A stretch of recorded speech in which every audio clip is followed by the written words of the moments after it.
поважанное господарство, с вами Радио Свобода, я, Юрий Дракохруст, и мои коллеги Валер Карбалевич, Валер, привитание, Привитание. И Сергей Навумчик. Привитание. Сергей, добрый день. Добрый день. Тема нашей сегодняшней гутарки, сегодняшнее ночное фактично решение Рады Еврозвязу о уведении относно Беларуси персональных санкций, персональных и финансовых санкций. Санкции введены относно 40 человек, яны не тычатся Александра Лукашенко. Под санкции попали люди, якія датычныя да фальсіфікацыі выбараў і да жорсткасцяў рэпрэсіяў пасля іх. Гэта рашэнне, можна назваць шматпакутным, тому што оно было падрыхтавана яшчэ у жніўні фактычна. Але прымаецца только зараз за пазіцыі Кіпру, які не тое, што быў супраць, он якраз не быў супраць, а ён казаў, што хорошо, мы это падтрымаем, але тады введзіце санкцыі супраць Турэччыны, з якой у нас канфлікт. І нарэшце все-таки ці заламалі рукі Кіпру, ці пайшлі насустрач, што хутчэй за ўсё і тое. 40 человек это не 100, скажем, як увяла там, напрыклад, Літва, але это и не 2, и не 8, напрыклад, як увяла, скажем, Канада. И тым не менш, Валер, якое значение мае тое, што рашэнне все-таки прынятае нарэшце, і якое это рашэнне будзе мець значэнне? Сапраўды, нарэшце, гэтае з доўгімі мукамі рашэнне прынята, і сам факт таго, што яно зацягнулася на такі доўгі час, кажа пра тое, што у Еўрапейскім звязе шмат сваіх уласных праблем. Нагадвае лішні раз, што там шмат сваіх уласных праблем. А тут за гэты час з'явіліся нейкія чыннікі, якія ўвагу да беларускага пытання трохі зменшылі, і гісторыя з Навальным, і Карабах уклініўся ў беларускую праблему. Таму тое, што ўсё ж гэта прынялі, гэта такі важны сімвалічны чыннік, які павінен даць сігнал беларускаму грамадству, што Захад, Еўрапейскі звяз падтрымлівае змаганне беларускага народа за дэмакратыю, і адначасова сігнал кіроўнаму рэжыму, што Еўропа бачыць, Еўропа чуе, што адбываецца, і Еўропа спрабуе пакараць. Але я больш на што звярнуў увагу. Глядзіце, калі глядзець на тое, якімі былі санкцыі ў 2011 годзе, после 19 снежня 2010 года, калі улады жорстка разагналі беларускую акцыю пратэсту. Тады маштаб акцыі быў меншы. Сёння фактычна супраць ціснага рэжыму выступіла большасць народу. У краіне пачалася рэвалюцыя, і маштаб рэпрэсій цяпер непараўнальны. 4 забітых, сотні пакалечаных і параненых, звыш 14 000 затрыманых, больш 70 палітвязняў. Здавалася б, і маштаб санкцый павінен быць адпаведна большым. Аднак атрымалася ўсё наадварот. Калі ў 2011 годзе санкцыі былі ўведзены ў дачыненні да 243 вышэйшых прадстаўнікоў беларускай кіроўнай эліты, то цяпер толькі да 40, і Лукашэнкі ў гэтым спісе няма. І тады у 2011 годзе была ўведзена забарона на супрацоўніцтва еўрапейскага бізнесу з 29 беларускімі кампаніямі. Цяпер пра эканамічныя санкцыі ўвогуле не ідзецца. Гэта таксама сведчыць пра тое, што шмат што змянілася ў нашым рэгіёне, найперш змянілася геапалітыка. Сергей, вы сегодня раніцай в Фейсбуку написали такі даволі з'едлівы пост, ну, стылі, я не ведаю, Салтыкова-Щедрина, што, маўляў, Еўропа чыжыка съела. Вот, так сказать, что мы Менску покажем, мы тут будем, так бы мовіць, чагосьці дамагацца, і вот вынік 40 чалавек. Ну, 40 чалавек. Уявіць сабе, што санкцыі адносна 40 чалавек, так сказать, пахіснуць, что называется, устой режиму, как-то мало верится. А может быть, все-таки вы как бы крыху перабольшваеце ў тым сэнсе, что, ну, на пачатку 40. Вот зараз уже Менск, Беларусь, офіцыйны Менск, это краіна, якая под санкцыямі. А далей, магчыма, просто санкцыі будуць нарастаць. Ну, вот яны ввели пакуль 40. Убачаць, што як бы это не працуе. Ну, больш яшчэ ввядуць, не? Юра, мне тут не столькі паказальныя лічбы, іх могло быць і 140, і 240, колькі якасць вот гэтых санкцый. Валер ужо прыгадаў, што гэтыя санкцыі непараўнальныя з тым, што было 9 гадоў назад пасля падаўлення, жорсткага падаўлення плошчы 2010, але сапраўды такіх рэпрэсій, якія зараз былі ўжытыя да пратэстоўцаў і ўжываюцца па сёння, ну, я думаю, што Беларусь пасля Сталіна просто не ведала. Это однозначно. Ці нават, можа быць, трэба раней браць, скажем, нацысцкую акупацыю, для прыклада. Ну, что... Люди, до речи, говорят, вот многие, что при Сталине все ж таки и до войны, и после войны это все робилось не на вачах людей. Курапаты возили. Кто там глядел, что безумовно, так, а тут менавіта 42-43 год, калі на площах людей вешали, так сказать.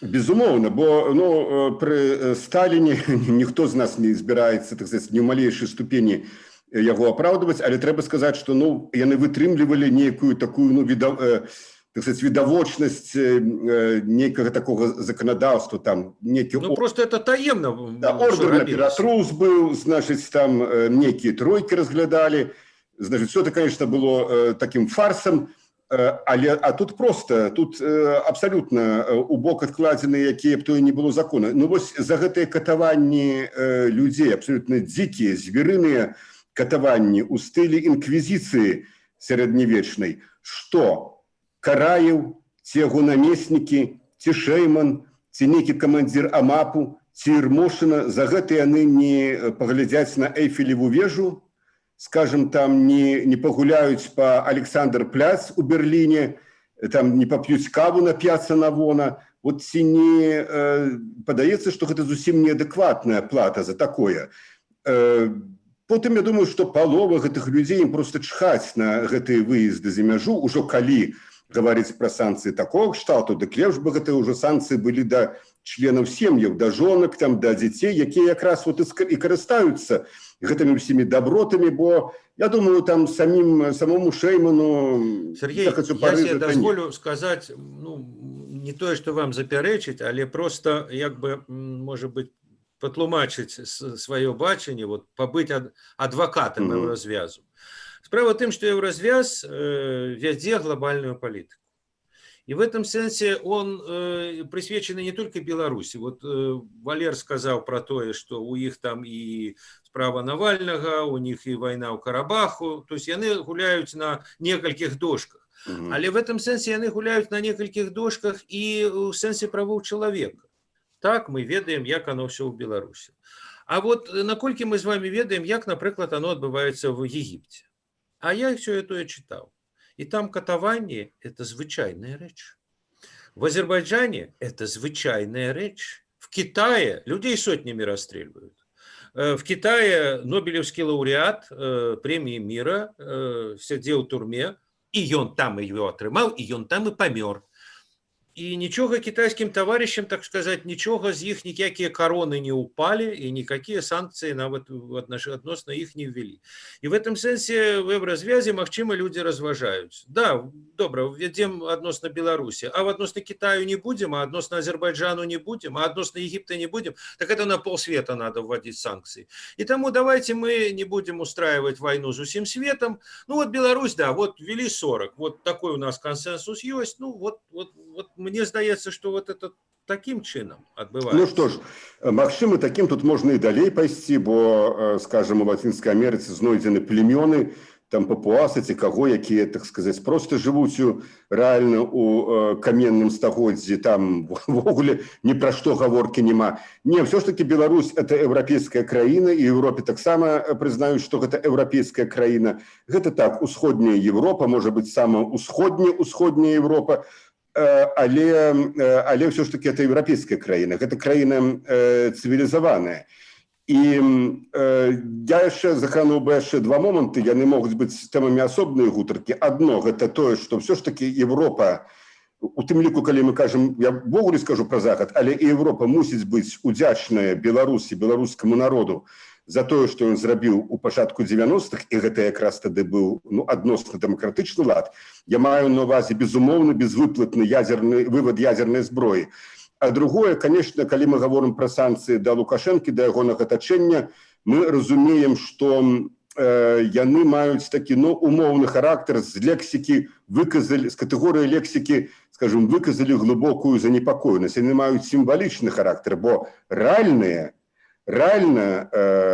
Лукашенко трымаецца вот зараз, акрамя што на сілавіках, выключна на падтрымцы Пуціна, на падтрымцы Крамля. І вось якраз такі санкцыі за падтрымку Лукашэнкі супраць Пуціна, супраць Крамля, якраз і былі б найбольш дзейным метадам. Нават вот такія санкцыі, не пусціць іх, умоўна кажучы, папіць каву на п'яцца Навона. Сергей, так вы забыли про тое, што адносна расійскага кіраўніцтва даўным-даўно дзейнічаюць санкцыі за Крым, за самолет. И в этом сэнсе яшчэ раз их туда не пусціць, ну, они и так под санкциями. Ну, не, там далеко не все под санкциями, и за Крым, и это раз, а другое, ну, есть нормальные способы. Между іншым, и за Крым, скажем, я классику приведу, так? Один только обрубить SWIFT, ну, гэта просто поставить на вушы всю расійскую, так сказать, экономику, адпаведную элиту, и гэта, ну, крыху, нават не крыху, а вельмі моцна прамыла б ім мозги, уже докладно, что рызыкаваць своими уласнымі мільярдамі дзеля некага Саша Лукашэнкі яны не сталі. Валер, у мяне да вас пытанне, вот якой можна чакаць реакцыі афіцыйнага Менску? Ну, понятно, МЗС скажа, что это все кепска, что это все несправедливо и так далее. Але на пачатку гэтага тыдня прэзідэнт Макрон, сустракаючыся з Ціхановскай, паўтарыў, што Еўропа за дыялог, што мы будем спрыяць дыялогу, што мы вот і з Пуціным на эту конт пагаварым, і пагаварыў, дарэчы, Макрон на гэту тэму з Пуціным. Ну вот, як бы санкцыі да гэтага могуць как-то падштурхнуць, на ваш погляд? Ну, найперш, чаму санкцыі такія абмежаваныя, я б хацеў рэпліку ўставіць у вашу дыскусію. Я думаю, што змянілася геапалітычная сітуацыя за гэты час, з 2011 года. Мы атрымалі Крым, атрымалі Донбас, канфлікт вакол Украіны, і гэта паказала, што Расія можа сілавым чынам памяняць межы, памяняць геапалітычны расклад у рэгіёне ўсходняй Еўропы. І таму пытанне незалежнасці Беларусі стала больш актуальным. І як бы нежаданне Еўропы уціснуць Беларусь у Расію вельмі моцным ціскам. Мне падаецца, вось абмяжоўвае магчымасці еўрапейскага звязу. Ну, наколькі гэта справядліва, наколькі гэтыя разлікі сапраўды рацыянальна, это іншае пытанне. Але вось тое, што еўразвяз не хацеў бы зусім штурхаць Лукашэнку у абдымкі Пуціна, мне падаецца, ён моцна ўплывае на такія абмежавальныя санкцыі. Рэакцыя беларускага боку. Ну, вось у адказ на санкцыі з боку краін Балтыі, там таксама ўвялі візавыя санкцыі адносна чыноўнікам там Латвіі, Літвы і Эстоніі.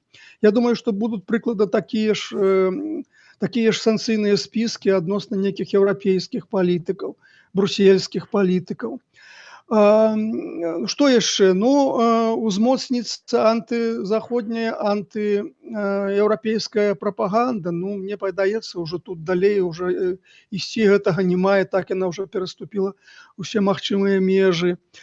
Ну, вось Владимир Макей, міністр замежных спраў, тыдзень-два таму сказаў, што калі Европа, Еўрапейскі звяз уведзе санкцыі, то мы, магчыма, падумаем пра разрыў дыпламатычных адносін з некаторымі еўрапейскімі краінамі.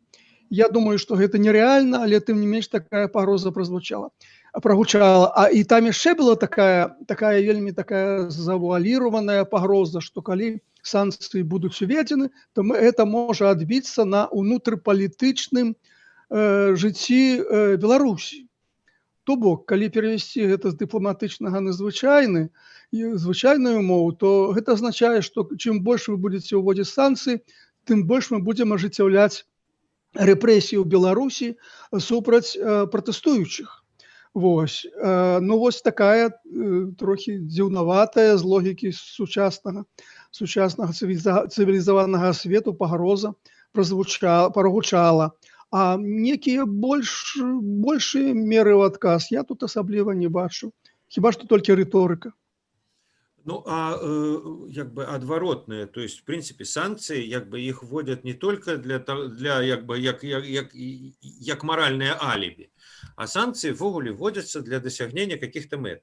И вот про гэта і гаварылася, што пра гэта, дарэчы, і Макрон сказаў у панядзелак, калі выступаў у Віленскім універсітэце, што санкции – это шлях до диалогу. Вот мы введем санкции, и они там, белорусы, значит, Лукашенко с Тихановской, умовно кажучи, будут вести перамовы. Одно паспрыяе другому. Паспрыяе?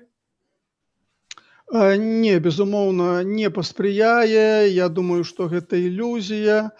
Я думаю, што, магчыма, і асаблівых ілюзій на гэты конт няма і ў Макрона і еўрапейскіх палітыкаў. Гэта проста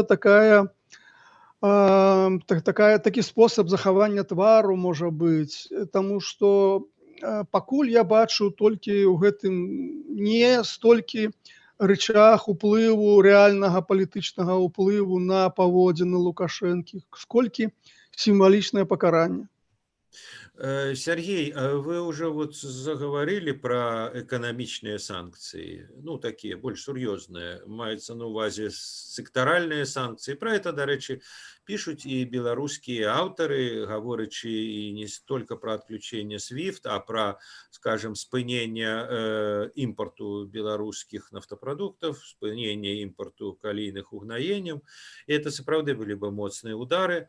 Але варта сказать, что прецедентов таких менавіта санкций, вот як бы экономичные санкции за порушение правоў человека, они довольно редкие. Ну, правда, можно сказать, что вот в 2007 году президент Буш ввел санкции адносна Беларуси, адносна Белнафтахима. Вот. Але варто сказать, что гандаль Беларуси со Злученными Штатами не таки великий. Европа вот такие секторальные санкции адносна Беларуси не вводила. Ну и, до речі, Тихановская заявила, что яна супраць экономичных санкций. Так вот, як бы вы оценили магчымасць экономичных, менавіта таких сур'ёзных экономичных секторальных санкций адносна Беларуси? Калі говорить про магчымасць у значенні верагоднасці, то, конечно, як нулевую верагоднасць по розных прычынах, и по причинах того, что значная частка беларускай оппозиции лічыць, что экономичные санкции это будет удар не столько по режиме, колькі по беларускім народе, по насельніцтве, хотя это, конечно, удар по режиме найперш. И тому, что сапраўды Европа гэтага не рабіла, тут хутчэй бы можно было б кинуть позірк за океан и поглядеть на Злученыя Штаты Америки, якія рыхтуюць свой пакет. Там, мне падаецца, зусім верагодна, вот што мы назіралі, вы ўжо прыгадалі гэтыя санкцыі Буша адносна Белнафтахіма. Ну і мы ведаем, што гэтыя санкцыі юрыдычна яны не скасаваны, а проста яны як бы прыпыняюцца перыядычна Амерыка, так сказать, працягвае вось гэтае вот галасуе там Кангрэс, скажем, за прыпыненне вось гэтых санкцый. Так вот мне здаецца, што пасля гэтага, пасля жніўня 2020 года прыпыненне будзе скасавана, яны могуць іх вярнуць. Калі говорить про экономічныя санкцыі, то, безумоўна, самым моцным ударом гэта быў бы удар по Беларусь-Калію, які ёсць, ну, таким даволі моцнай крыніцай поступлення валюты у Беларусь. Бо, скажем, другую крыніцу, IT-сферу, Лукашенко знішчыў сам. Знішчыў сваімі руками, ну, Караев, там, КГБ і іншыя яму ў гэтым, так сказать, конечно, моцна дапамаглі.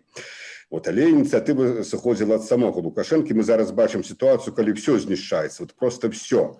Пачынаючы ад IT-вытворчасці, скончваючы тэатрамі, вот сёння звальненне Зоі Белахвосцік, ну, спартоўцаў, чэмпіёнаў выганяюць з каманду, просто все. Турму сажаюць. Все, и турму, и выгоняют, все, что за угодно, абы, так сказать, утрымаць уладу.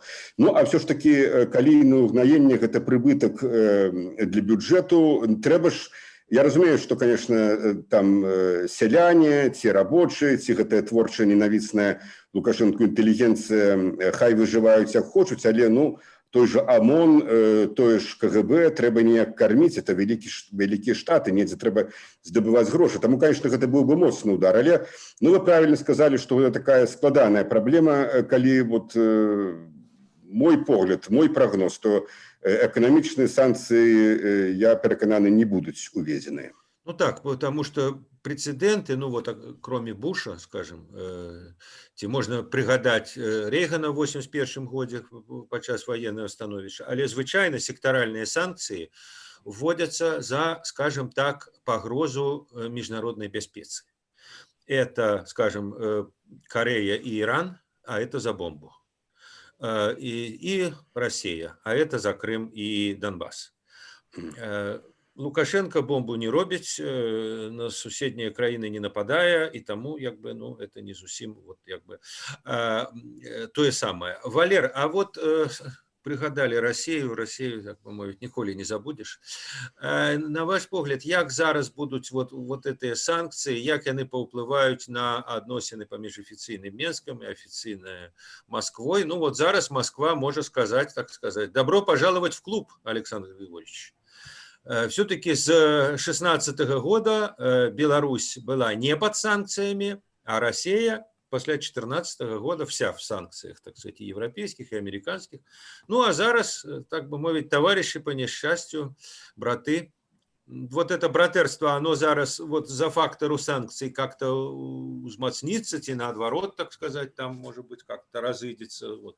Макрон же телефонуя Путину, про что-то они же размовляют. Ну так, зараз расійскія эксперты там, ну, ток-шоу Соловьёва про гэта, так сказать, кажуць, што ну вот вам ваша многавектарнасць, чым яна вам абярнулася, цяпер у вас няма іншага. Да памаглі табе твои ляхі. Ага, і у вас цяпер няма ніякіх іншых варыянтаў, як, так сказать, ісці на паглыбленне інтэграцыі з Расіяй. Ну так, безумоўна, гэтыя санкцыі ствараюць сітуацыю, калі супрацоўніцтва і збліжэнне рэжымаў Менска і Москвы становяцца безальтэрнатыўнымі, фактычна. Але, бачыце, не выпадкова і той жа Макрон і іншыя еўрапейскія палітыкі апелююць да Пуціна. І сэнс гэтых апеляцый такі, ну, калі ўжо Расія сфера, Беларусь сфера вашых інтарэсаў, і мы гэта як бы прызнаем, ну так навядзіце парадак, ну так вырашыце праблему з гэтым Лукашэнкам. І не выпадкова той же Макрон сказаў, што вось Пуцін нібыта гатовы на тое, што АБСЕ можа быць нейкім пасярэднікам і так далей. То бок зноў пытанне пра дыялог. То бок пазіцыя Европы, няхай Пуцін прымусіць Лукашэнку ісці на дыялог. Вось. І, ну, я думаю, што Пуцін таксама некія браў не тое, што абязательствы перад Еўрапейскім звязам, але нешта абяцаў. Нешта абяцаў, што мы разбяремся. Ну, а і магчыма нават, дарэчы, это мог быць такая размова. Хорошо, я разберусь, але тады санкцыі з мяне здымайце. Ці аслабляйце как-то, ну, так бы мовіць, так за так, тик for tat. магчыма, што і так. Магчыма, што і так, ну, але як бы роля Масквы ў рэгуляванні беларускага крызіса ўзрастае нават з нагоды вось гэтых санкцый. Добра, дзякуй Тут вялікі, яшчэ дзякуй, Валер. адзін момант я хацеў бы калі закрануць, ласка. вельмі важны, мы, здаецца, яго не абмеркавалі, але ён важны. Заўважым, што Лукашэнкі ў гэтым спісе няма. І вось калі гаварыць пра дыялог, які вы, Юра, з Валерам тут ужо прыгадалі, дык Макрон якраз і патлумачыў, што увядзенне санкцый дало б Лукашэнку падставы адмовіцца ад гэтага дыялогу з беларускім грамадствам. Вот мне падаецца, такія разлікі на дыялог з боку Макрона, я не думаю, што ён наіўны чалавек і так сказаць, насамрэч лічыць, але ён сказаў тое, што ён сказаў. Гэта выглядае сапраўды вельмі наіўным, ні на які дыялог. Ён, безумоўна, абсалютна не пойдзе. А калі пойдзе, то, можа быць, праз якія паўгады, калі вось гэтыя санкцыі будуць здымацца так, як гэта адбывалася 5 гадоў таму, калі, скажем, выпускалі Статкевіча з турмы і здымалі нейкія індывідуальныя санкцыі, там, ці наадварот, здымалі санкцыі, выпускалі, сёння стуллі, як гаворыцца, а ўвечары грошы ці наадварот. Вот такі гандаль, да якога афіцыйны Мінск ужо прызвычаіўся. Але вот ніякага дыялогу тут, безумоўна, з Лукашэнкам не атрымаецца. І зараз, напэўна, ўсё ж такі, як заўсёды бывае ў вялікай гісторыі, все будзе залежыць не ад знешніх фактараў, не ад захаду ці ад усходу, а будзе залежыць ад таго, наколькі вось гэтыя людзі, якія выходзяць на плошчу, скажем так, наколькі, скажем так, патэтычна, пафасна, наколькі беларускі народ здолее стаяць на гэтым сваім асноўным патрабаванні. Неадкладная адстаўка Лукашэнкі. Ясно. Яшчэ раз. Да пабачэння, Валер, дзякуй. Сергей, дзякуй, да пабачэння. І я хочу нагадаць нашим гледачам, што за тым, як будуць працягвацца падзеі, як яны будуць развівацца, варта глядзець на канале Радыё Свабода, YouTube-канале і в нашым Telegram-канале. Да пабачэння. Всего доброго. Да пабачэння.